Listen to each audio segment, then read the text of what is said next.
They say love is a battlefield, but if you look closely, most men aren't fighting a war. They're running in circles, chasing shadows that slip further away the harder they reach. Chasing women is not only exhausting, it's humiliating, and it always puts you in the position of weakness. But the Stoics, they played a different game. They didn't run after what wasn't theirs. They stood still, grounded, magnetic, and because of that, they never chased. Today we'll uncover why Stoics never chase women, and why this ancient mindset might just be the most powerful way to reclaim your self-respect, your confidence, and your presence in the modern world. Before we start, let's clarify something. The Stoics weren't monks living in caves, detached from life and love. They were leaders, fathers, husbands, warriors, emperors. They loved deeply, but they refused to lose themselves in desire. Chasing is rooted in desperation, in the illusion that happiness lies in someone else's hands. Stoicism flips that illusion on its head. It tells you, control what is yours to control and let go of what isn't. Women's choices, their attraction, their validation, all of that lies outside your control. But your discipline, your character, your values, that's yours. And that is what makes you magnetic. A man who chases gives away his power. He puts himself in a lower position, begging for attention, waiting for scraps of validation. The Stoics would call this slavery, slavery to desire. Epictetus said, "Freedom is the only worthy goal in life. It is won by disregarding things that lie beyond our control." When you chase, you tie your worth to someone else's response. That's not freedom, that's chains. A Stoic doesn't chase because he knows his dignity cannot be negotiated. He stands where he is, and if someone wants to walk alongside him, they will. Marcus Aurelius wrote that the mind should see things as they truly are, not as passion paints them.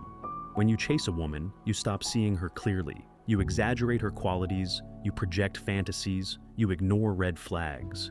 The Stoic man doesn't let desire distort reality. He sees her as a human being, not a goddess. Equal, flawed, imperfect, just like him. From that clarity, he can love authentically, not blindly. And if she's not aligned with his values, he can walk away without bitterness. In a world where men bombard women with attention, likes, messages, gifts, promises, the man who doesn't chase becomes rare. He stands out. Not because he's playing games, but because his life already has purpose beyond women. Seneca once wrote, "To be everywhere is to be nowhere." The same applies to attention. A man who gives his energy to everyone has none left for himself. The Stoic directs his energy inward, to his craft, his growth, his vision. That focus is magnetic, and ironically, when he doesn't chase, women chase him. Stoics understood that love is a complement, not a necessity. Happiness is built from within, not handed over by someone else. When you stop chasing, you send a message. I don't need you to complete me. That's not arrogance, it's strength. Women respect men who have lives, passions, and values that exist outside of them. Because deep down, no one wants to be someone else's entire reason for living. That's pressure, not love. A Stoic man never chases, but he also never disrespects. He doesn't play manipulative games. He doesn't treat women as prizes or objects. He treats them with dignity, as individuals with their own will. But here's the difference. Respect doesn't mean submission. Respect means, I see you as you are, but I won't sacrifice my principles to please you. This balance is what makes Stoics deeply attractive. They combine gentleness with strength, respect with boundaries. Relationships are filled with uncertainty. Does she like me? Will she stay? What if she leaves? The average man gets swallowed by those questions, obsessing, chasing reassurance. The Stoic man does not. He accepts uncertainty as part of life. He knows that no bond is guaranteed, and that clinging only makes loss more painful. Instead of grasping, he invests fully in the present moment, without demanding promises about the future. And if the relationship ends, he grieves, but he doesn't collapse. Because his foundation was never built on someone else. It was built on himself. There's a massive difference between chasing and choosing. Chasing is pursued at all costs, even when the other person is uninterested. Choosing is discerning, selective. The Stoic doesn't chase women. He chooses carefully the ones who align with his values.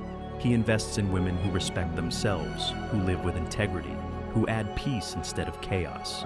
He knows that one great connection is worth infinitely more than 1,000 hollow pursuits. So, why are Stoics magnetic? Because they embody what few men have today. Self-control in a world of indulgence, clarity in a world of confusion, respect in a world of games, purpose in a world of distraction. That combination is irresistible, not because it tries to be, but because it is rare. So, the next time you feel the urge to chase, remember, every step you run towards someone else is a step away from yourself. The Stoic man stands firm. He doesn't beg, he doesn't chase, he chooses. And that is why Stoics never lose themselves in love. They build it from strength.